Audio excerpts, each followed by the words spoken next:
Elaine Morgan. I represent Hopkinton, Richmond, Exeter, part of West Greenwich, and part of Charlestown. And our first speaker today will be Mona Bessinger.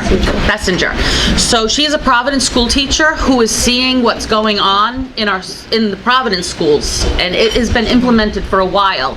And they're bringing it out, they're rolling it out to our suburban schools, our rural schools, all of the school districts are going to, those books I just sent out, I passed out, that's just a piece of the curriculum and how they're replacing our classic writing. Ramona will tell us more about this, but you're on. You can stand that over here where I was. Okay. And then repeat the question if somebody asks it into the... Will do. Okay, thank you so much. I just want you to know, I want to say right away that I'm up here and I'm speaking as an American, not at all representing the teachers union versus admin. I think that is important to establish right away, because in the media that has been the forefront of this discussion. And I think that we need to pull back on that narrative and understand that this is about the infiltration of Marxism in our schools. What I have seen is nothing short of the mobilization and militarization of youth in our schools. And that transcends all other issues. So I'm here to give you an abridged version, a very shortened version of what I have witnessed in the schools. And so I've circulated, I'm going to start with some of the reading material that I've circulated. Just so you know, every single book that exists currently in our classroom has the exact same narrative, the exact same perspective, the exact same time frame. I teach at a middle school, and our middle schoolers have been subjected to what I think is complete and utter Marxist indoctrination, along with highly sexual innuendo. I'll speak to that a little bit from what I'm seeing, but I want to just share. When we walked into the building in September, the first thing I noticed, there were BLM posters everywhere. When one teacher tried to take the BLM posters down, that teacher was written up, made an example of. The message was clear. Do not question this network, do not question this new regime, or you will be made an example of. Too bad. I'm ready for that to be made an example of, and by the way, have already come up against the usual typical, R word and other, terrible things. So when we arrived at school, our books were removed from the classroom, literally taken out and put into the recycling bin. Walt Whitman, Anne Frank, every single, Martin Luther King, Maya Angelou, American literature tradition, anything that it was part of the American literary tradition, European literary tradition, gone. Shakespeare, gone. No more Romeo and Juliet. The books were removed, and we were told, these are not the books you're going to be teaching. Fair enough. We were all excited. Our district had been taken over, and we thought, fabulous. We have brand new books, or perhaps even one book or two books that we're going to get to teach, and maybe even a classroom set. So, as time, maybe between September and Christmas, we received no books still. All we received was training on how to teach the books that were coming. In January, boxes and boxes and boxes of leaflet-style books landed in our ELA classrooms and our history classrooms, which, by the way, are no longer called ELA and history. but the humanities. Still not a grand shift, still open-minded. We were all excited about boxes and boxes of books until we opened them up and looked at them. And there were all these small, very thin leaflet-style books. And initially I thought, fabulous. Books to accompany our already vetted American literature. How wonderful. We get to teach about Native American communities. I'm excited about that as a teacher. We get to teach about African American contributions to the American Revolution and to the Civil War. I'm really excited about that. But then, where are the rest of the books? Not to be found, because every single book that landed in our classroom had the same narrative, the same story to tell. That American history was framed by slaves oppressed by white oppressors. Period. Full stop. That may seem shocking, and I know I'm going to probably be put on administration leave or worse. Fine, so be it. The story needs to be told, and people need to, get involved. And anyone who is involved in the school system needs to speak out against this. We need to have a more fair and equitable and racially fair and equitable and diverse curriculum and book list. Because currently our curriculum and book list is filled with Marxist rhetoric, neo-Marxist rhetoric, because it's framed now in this narrative of the white oppressor versus the African American, and that nothing could be farther from the truth. We are kind and compassionate in this country. We are fair and we are equitable and we have diversity. And our curriculum prior to this garbage that we've been given by the Rhode Island Department of Education and Angelica Infante Green. Our curriculum was diverse.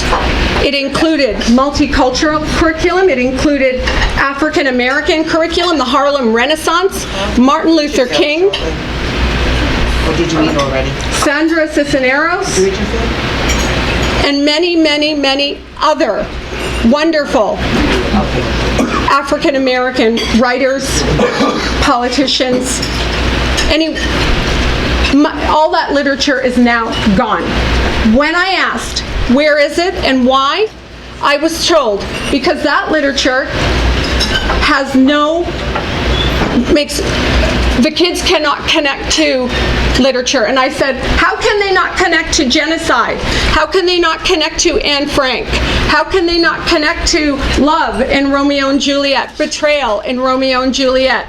These are universal connections that we make. They transcend skin. They transcend culture. And yet, all of them are gone because kids are no longer making those connections. That's a lie. That is a lie.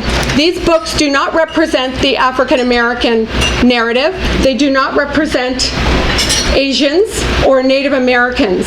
What these are simple rhetoric designed to create anger and to create hostility and divide our community. And that is what's happening.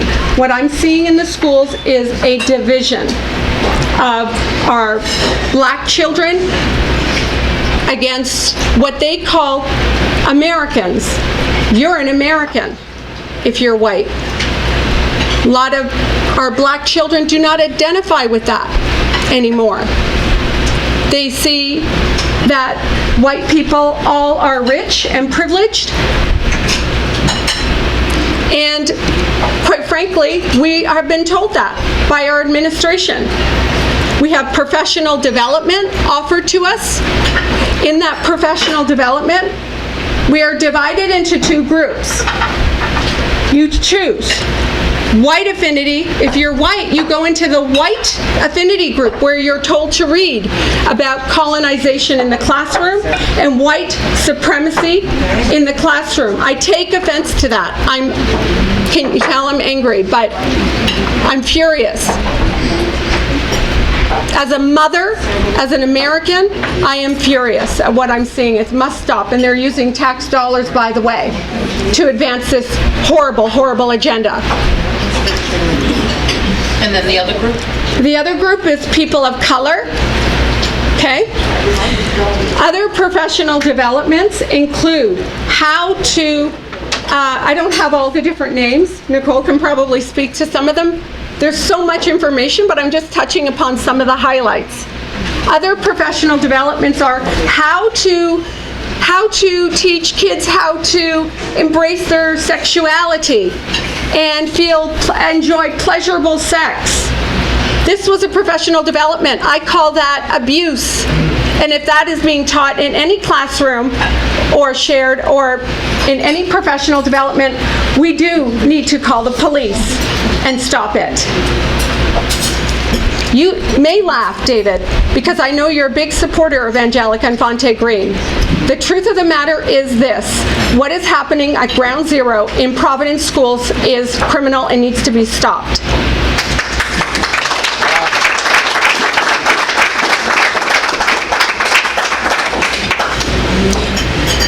I am going to suffer retribution. I just want you all to know that. And you may smile and laugh at that. It is not funny.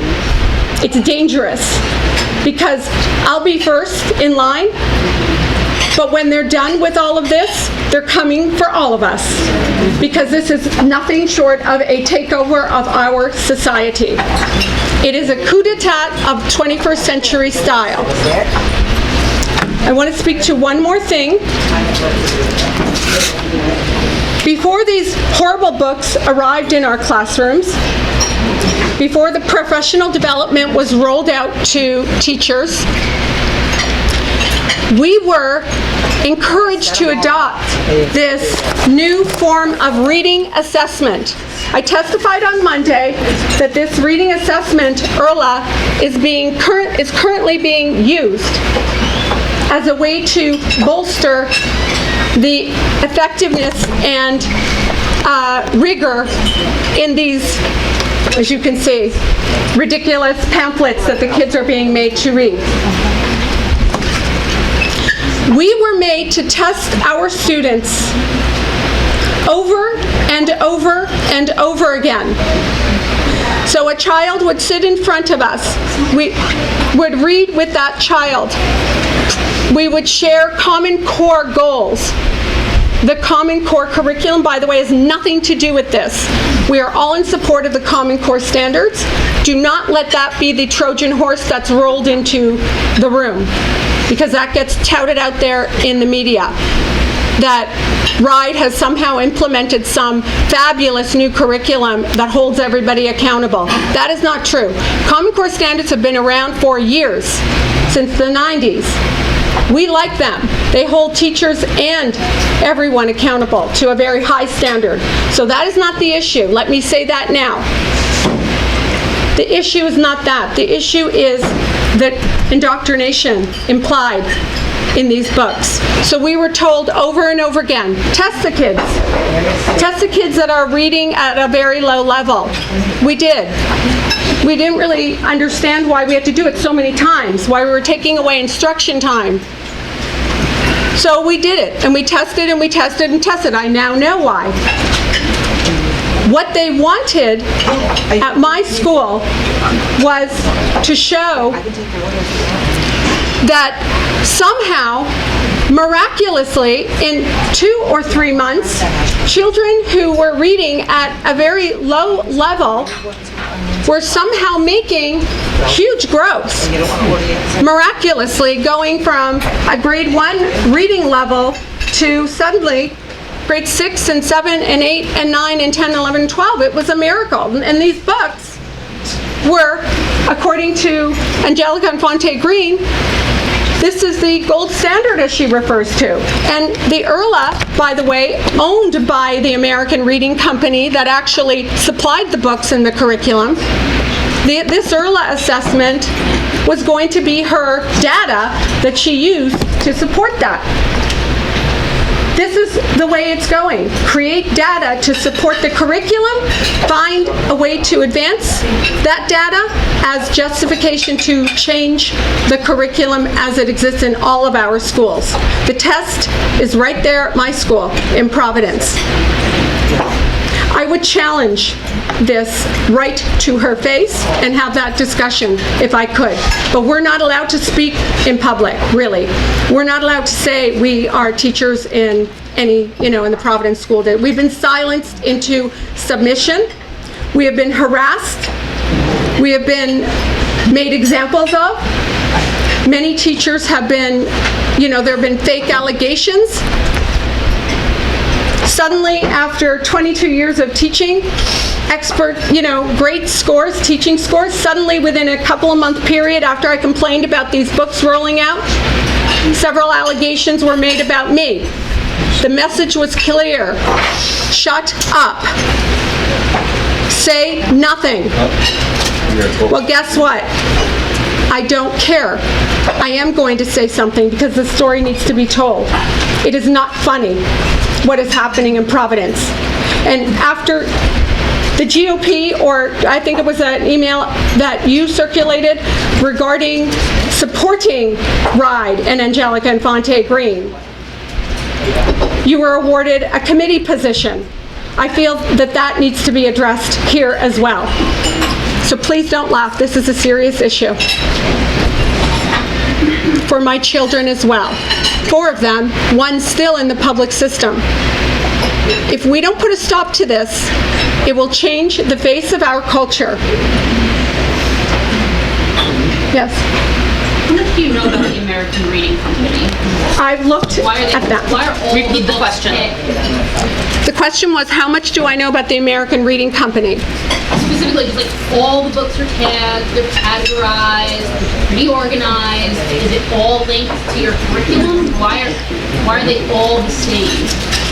Good question. We asked the same question. In fact, in a middle school, they're still little children. They need to read adolescent lit. What these poor children have been subjected to, and they hate it, by the way.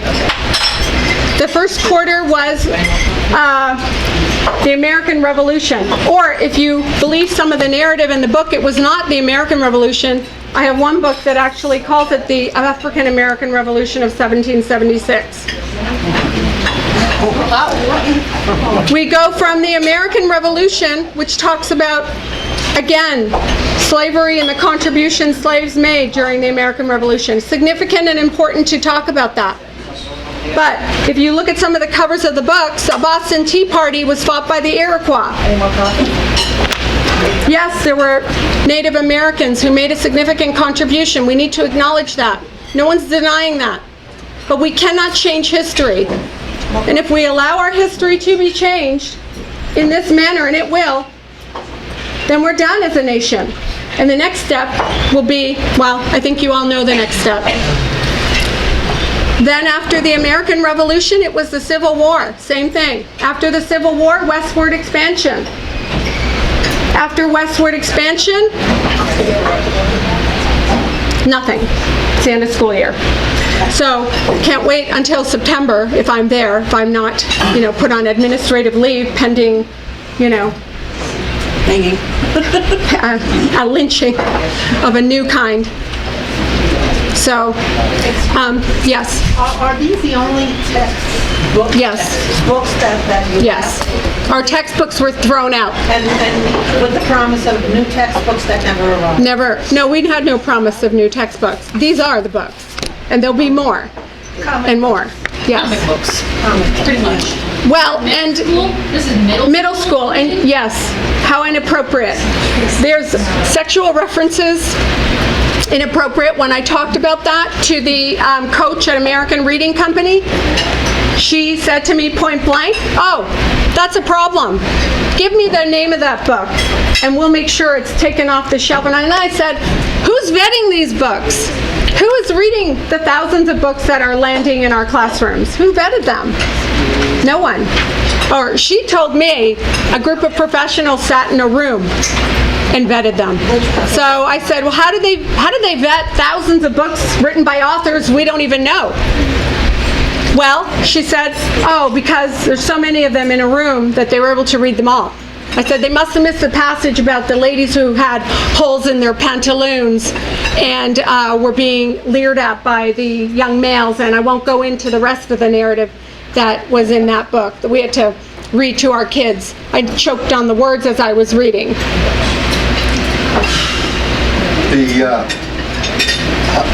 I'm a bachelor and I don't have any children, but the thing that interests me, I'll be 68 at the end of the month, how society has changed, but in schools, we had in Terre-Haute a few years ago, an 8th grade English teacher talking about Trump and the power of whiteness or something like that. Now, I don't think it has anything to do with an English class or of any level, but how much flexibility does the teacher have and how much flexibility they have to go by what is put out by the school department? Never should, I don't believe, and I believe this is implied in our, implicit in any professional code of conduct, you do not ever talk about politics in the classroom. It is not appropriate to give your political persuasion, not ever. So whoever was doing that should never have done it, and hopefully they were reprimanded for it. That is not allowed. That is, there are millions of educators. Some are certified currently, some are, substitute teachers. They're not, there's always going to be somebody who will, they should not be teaching those, but the issue is not that. The issue is the material that we are being mandated currently to teach. That's the problem.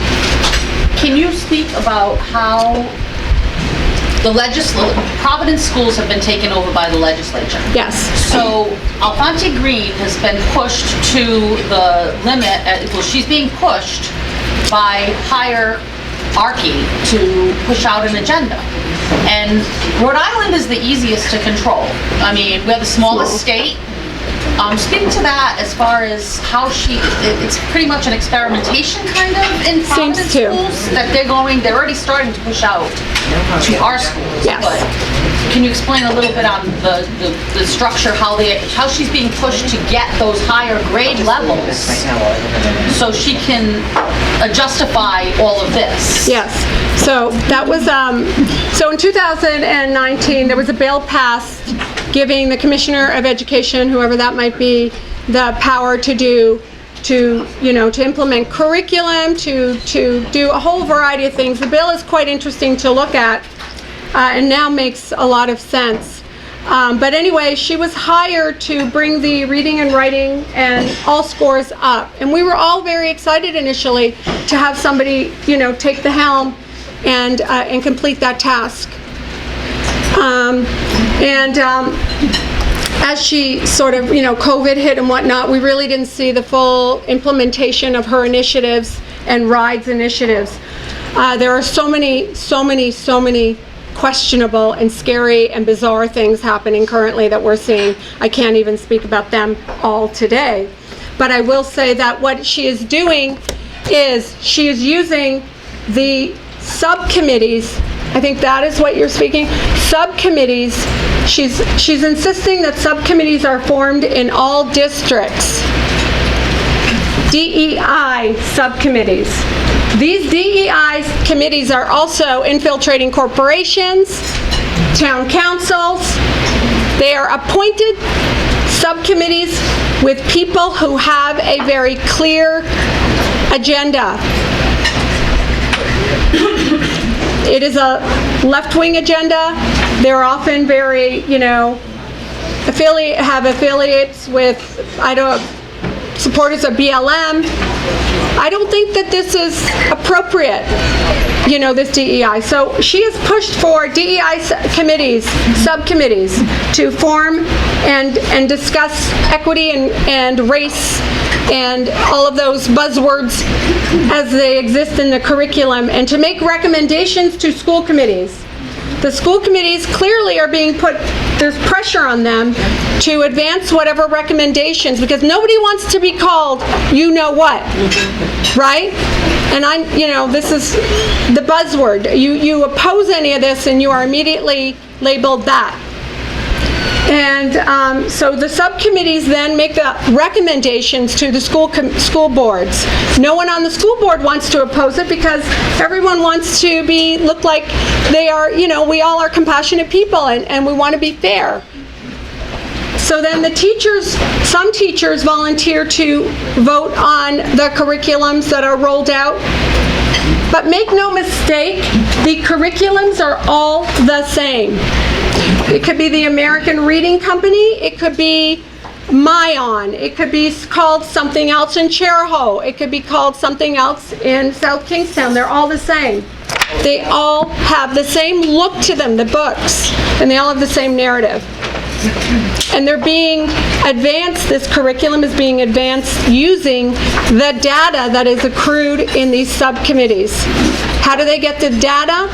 Well, they hire consultants and vendors that are being paid for by, I think it's some Rhode Island, it starts with the Rhode Island, I don't know where it's coming from. taxpayer money, who knows, donations, but they're vendors hired to mine for racism in our communities.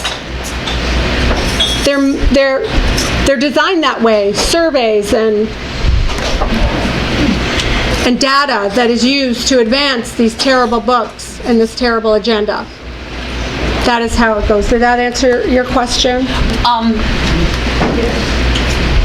We have formed the committee, the committee to oversee the Providence School. The legislature has formed the committee. Ethics? Yeah, the ethics, to oversee all of this. So I speak a little bit about maybe how Alphonse Green does not want an oversight committee of what she's doing. No, why would she? Yeah, there was a meeting the other night on the ethics, the committee we formed in the Senate on the oversight of the Providence school systems. And Ramona was she participated in that and had a lot of questions that could not be answered. But yes. anyway. Well, the oversight, I guess we need to really look closely at the data that is being used to advance this new curriculum, to advance the professional development. Where's the justification for all of this? You can't just arbitrarily decide, oh, I want elementary schools now to learn about, healthy sexual relationships, or I would like all high school students to learn about being a white supremacist or a slave. You can't make those arbitrary decisions. I think what brings it all together for me is the Teacher for America. And Infante Green has come out and said, we intend to put Teach for America students in these teaching positions without certification and incentivize them with $25,000 at the same time. To do your job. And then you have to back up and do the research on Teach for America and how they plan to use equity policies to get rid of very skilled, highly educated teachers and replace them with Teach for America students who have no certification for the school but are working through it at the same time they're working in the school. So I know Ramona has seen some of them in action. You should speak Some of them are, the kids are good teachers. Some of them, I don't want to speak individually. I don't want to, there are some, great teachers, good and bad in all camps. What worries me about Teach for America is it's become something very different in the past few years. It's become an annex of the BLM initiative, of the sort of racial equity initiative. So the curriculum that is pushed forward in the Teach for America platform, and I do have a link that was provided to me by Tank, of all people. They provided that link, and Tank is that anti-racist group. And all of the materials are the same. It's the same thing. So if we replace, I don't want to get on the union versus, because it's really not that. But if we have no checks and balances for what's going on at RIDE, then they will have carte blanche to do what they want. They're already doing what they want, and they have opposition. We are up against a great deal. The media is against us. They're against mothers. and fathers and stakeholders. Families. They're calling us racist, and they're going to use me to say that I'm all of those things. But I will also be, they'll also say, oh, this is a, person who doesn't like the rigor that Angelica Infante Green is implementing. She's not bringing any rigor to the classroom. None. Does anyone have any more questions for Ramona? I have one question, if you don't mind. Everything is done there's a goal. What would be the goal? I can't understand that this country become this divisive, why we have such an aggressive agenda. I believe to change people's mind about CRT, they have to understand this goal. True. That's true. And the goal would be a civil war. So the goal is? The goal is Divide. to divide our nation and to bring in Marxist ideology into our, we're seeing it, the infrastructure that our president talks about is already rolling out these ideas. We're Venezuela part 2. And once it happens, our African American community will be set aside. And people don't believe this. People don't believe it. Well, you better believe it, because it's actually, I would not have believed it a year ago. If somebody said, I would have said, you're crazy, or, you're extremist or whatever. But that's the reality. What is the response from your union about the silencing? The federal union has put their support behind the CRT in schools. But let me speak to that. She doesn't represent me, and she doesn't represent many teachers. We may be silenced on that level because we are obliged to be somewhat professional. Clearly, I don't believe that maybe she doesn't know at that high level what is really happening on the ground here. I think that she's probably thinking, I would like to think that Randy Weingarten is trying to say that we need to be more compassionate, more racially equitable in the classroom. We need to have more diversity. Fair enough. Let's do that. I don't think she understands what is really happening. So on the teachers union issue, I can't speak to what she's talking about. That's not my view, and I know it's not a lot of my colleagues' view, but they may not speak out. All right, let's thank Ramona, and if you have questions for her, feel free to chat now.